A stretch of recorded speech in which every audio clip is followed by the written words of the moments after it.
అత్యుత్తమైనది, అతి విలువైనది, అమృతప్రాయమైనది మన తెలుగు భాష. ఎన్నో వేల సంవత్సరాల నుంచి తెలుగు ఘనకీర్తిని పొందింది.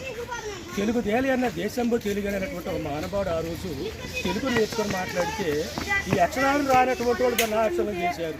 ఎందుకంటే అమ్మను బొమ్మను చేయటం కోసం. ఈనాడు మాతృభాషలో పుట్టి మాతృభాషలో పెరిగి ఆంధ్రప్రదేశ్లో మేము జీవిస్తున్నటువంటి చెప్పుకున్న కూడా ఈరోజు ఆర్ట్స్ సబ్జెక్టు పెట్టడం అనేది అమ్మని రోడ్డుకి ఏడ్చినట్టే, అమ్మని అనాథాశ్రమాలకు పంపించినట్టే. భాష నువ్వు మాట్లాడేది ఏ భాష? మాట్లాడేది తెలుగు భాష. నువ్వు రాసింది ఏంటి? తెలుగు. నీ పేరేమి రాసుకున్నావు? తెలుగే. కానీ చివరికి ఏమని చెబుతున్నావో తెలుసా? ఈ దేశంలో 5 భాషలు మాతృభాషలు నేర్చుకోవాలట, 5 భాషలు నేర్చుకోవాలట. ఒక్క భాషకే పేపర్లు దిద్దేటప్పుడు ఆ అక్షరాలు ఆ దిద్దలేక మేము చచ్చిపోతున్నాం అనమాట.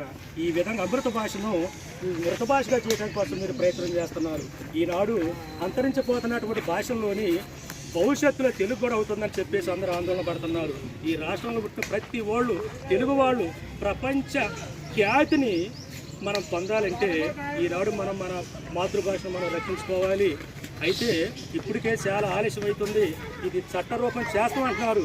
చట్టరూపం కాదు, అది అట్టముక్క రూపం అయ్యేదాకా మనం పోరాడాలి. ప్రతి ఓళ్ళు ఉద్యమాన్ని ముందుకు తీసుకెళ్ళి పొట్టి శ్రీరాములు గారు లాంటి వాళ్ళని గుర్తు చేసుకొని ఈనాడు మనం అదే ఆలోచనతో ఈ మాతృభాషను ఆపినటువంటి పదాన్ని పీక్ అవతల పడేసి ఇది తప్పనిసరి భాషను వచ్చేటట్టు ఏర్పాటు చేయాలని మా మిత్రులందరి చేత నేను తెలియజేసుకుంటున్నాను. ఇది ఈనాడు కాదు, ఈ వంతున ఆ చునాలనేటువంటి పేరు పోయిందా కూడా మేము పోరాటం అని తెలియజేస్తున్నాము. ఎవరికో భయపడి కాదు. మా తల్లి భాష, మా మాతృభాష, ఈ అమృత భాషను మనం రక్షించుకోవాలంటే మనందరూ కూడా ఇది తప్పనిసరి అయిపోయింది. చిన్న పిల్లల నుంచి ముసలాళ్ళ వరకు చేయి బట్టి కాలు కట్టి చేయి ఎత్తి అమ్మ భాష, మాతృభాష రక్షించండి. ఆప్షన్ వద్దు, తెలుగే వద్దు, కావాలి మాకు మాతృభాష అని దీన్ని ద్వితీయ భాషగా కాదు అసలు ప్రథమ భాష చేయండి. తల్లి ఒడిలో మనం పుట్టినప్పుడు ఏ భాష నేర్చుకున్నాం, ఏ అక్షరాలు నేర్చుకున్నాం? ఈనాడు ఏదో నీ పిల్లల కాన్వెంట్కి కట్టించుకొని నాకు ఇంగ్లీషే కావాలంటే ఆ ఇంగ్లీష్ అనేది ఎప్పుడు నువ్వు నేర్చుకోవాలి? ఈ తెలుగు బాగా వచ్చిన తర్వాత దాన్ని నేర్చుకోవాలి.